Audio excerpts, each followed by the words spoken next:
So this video is dedicated to talking about what is going to serve as our last essay for the course, and it is actually a cover letter rather than a traditional essay.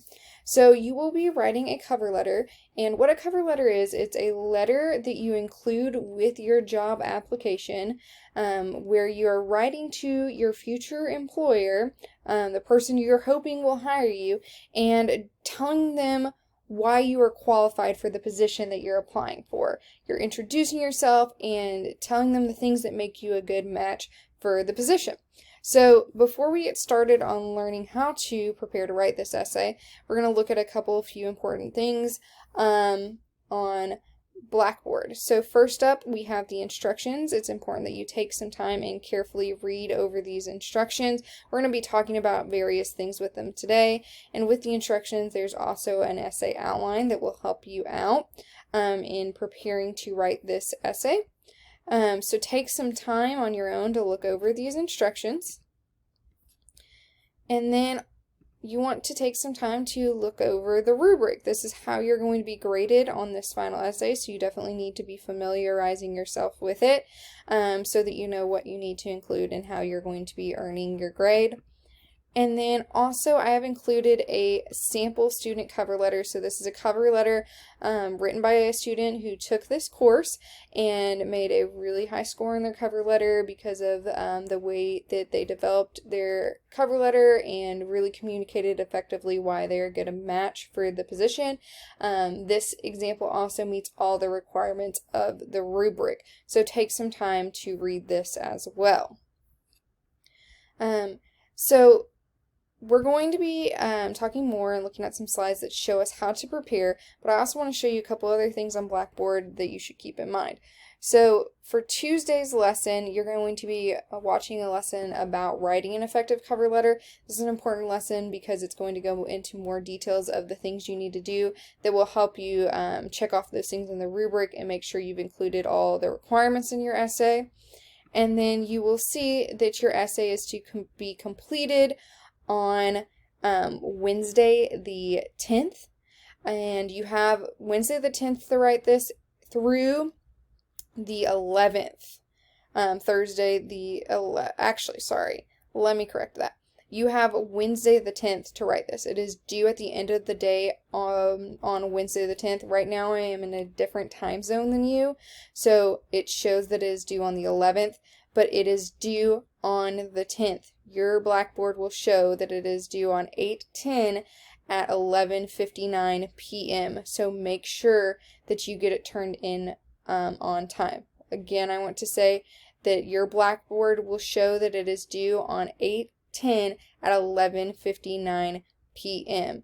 Okay, the only reason mine is different is because I am currently in a different time zone than you are. So make sure you will have 80 minutes to write this, and you will upload it as a Word document like you have uploaded every other essay for the course so far. Now let's talk about how we are going to prepare to write this. So we're going to switch on over to our slides and talk about preparing to write our cover letter.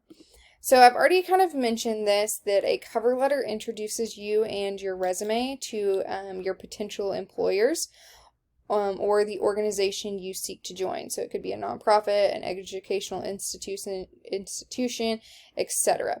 This is the first document an employer sees, so it is often the first impression you will make. Not only is it a first impression of who you are and what your skills are, but it's also a first impression of your written communication skills because this is a form of your writing.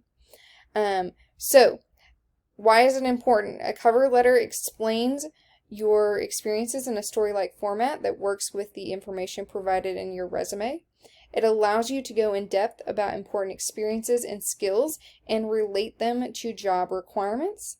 It also shows the employer that you are individualizing or tailoring this job application. So you've taken the time to talk specifically about why you are qualified for the job.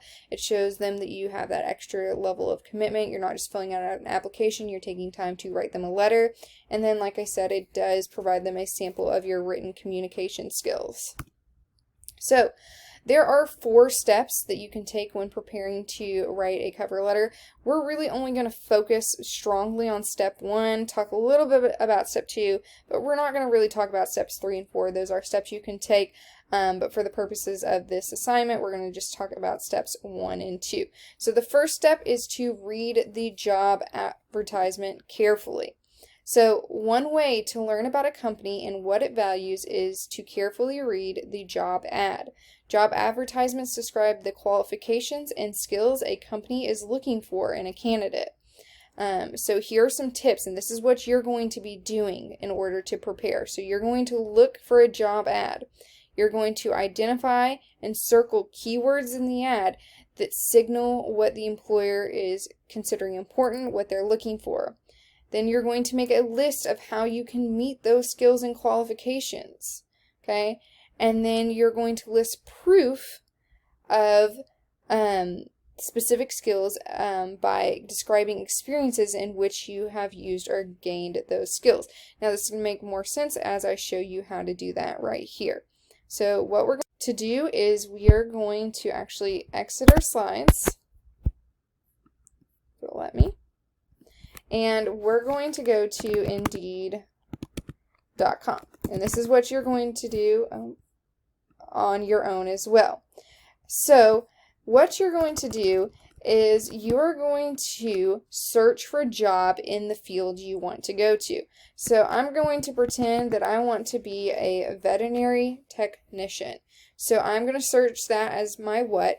You might be wanting to be an AC tech, or maybe a phlebotomist, or a sonogram tech. Whatever career you're wanting to go into, you're going to search an entry-level job in that. You don't want to search for CEO jobs or positions that you would need years and years of experience to be qualified for. We're looking for those entry-level jobs into the field.